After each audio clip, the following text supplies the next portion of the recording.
A warm namaste and a big hello to all of you amazing and beautiful people out there. Welcome to my channel and welcome to this video.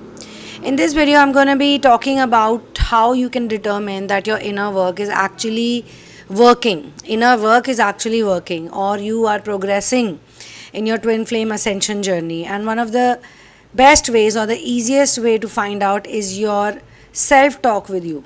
Self-talk any which way means talking to yourself, right? How are you talking to yourself these days? Before inner work, most people, first of all, are not even aware of something called self-talk. But after doing inner work, they realize that they are having conversations with themselves, with their own selves. Okay?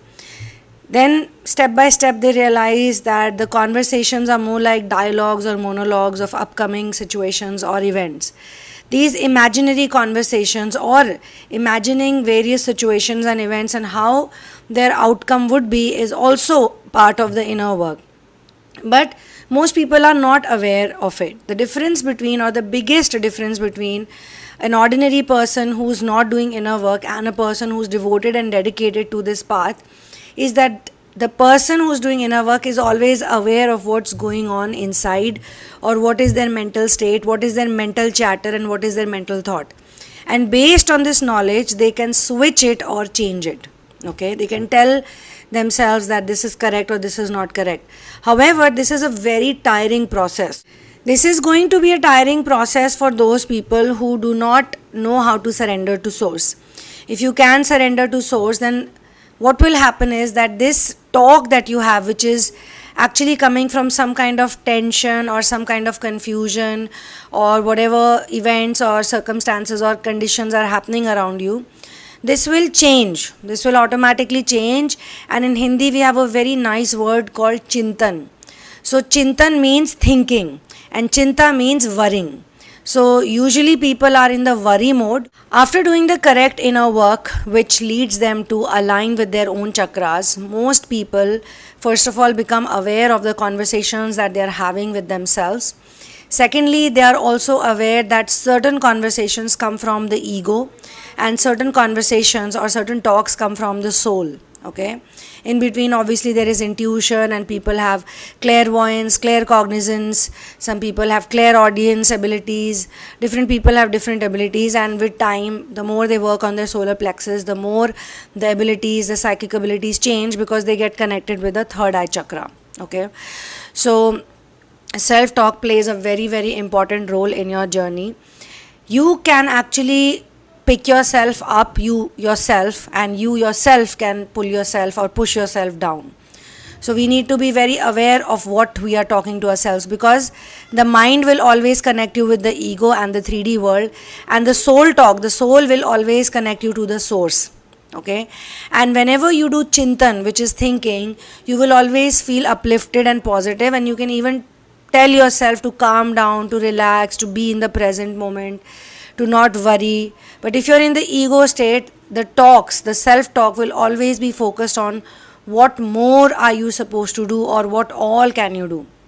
People with very strong ego are also the ones who are programmed throughout their childhood. They are told multiple times, 100 times, by the people who have raised them that you are amazing, or you can do this, or you can do that, and you can achieve this, or you can conquer this. So many times it is noticed that they have a habit of saying these things to themselves because they were programmed to believe in these things or say these things. But the problem with a lot of people who are living in the world of ego is that they are not happy because they're always in the doer energy.